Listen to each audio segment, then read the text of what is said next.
વિશ્વ નેતા અને યશસ્વી વડાપ્રધાન શ્રી નરેન્દ્રભાઈ મોદી અને ગૃહ અને સહકારિતા મંત્રી આદરણીય શ્રી અમિતભાઈ શાહ સાહેબના સફળ પ્રયાસોના પરિણામે આપણા અમદાવાદમાં કોમનવેલ્થ ગેમ 2030નું ગૌરવ મળ્યું છે.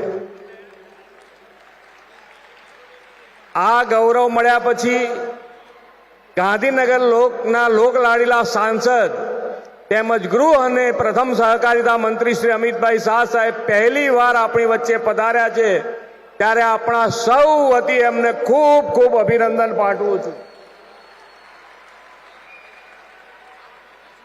વડાપ્રધાન શ્રી નરેન્દ્રભાઈ મોદીના નેતૃત્વમાં સ્પોર્ટ્સ ક્ષેત્રમાં વિકાસમાં જે પેરેડાઇમ શિફ્ટ થયું છે તેનું આ ઉત્તમ ઉદાહરણ છે.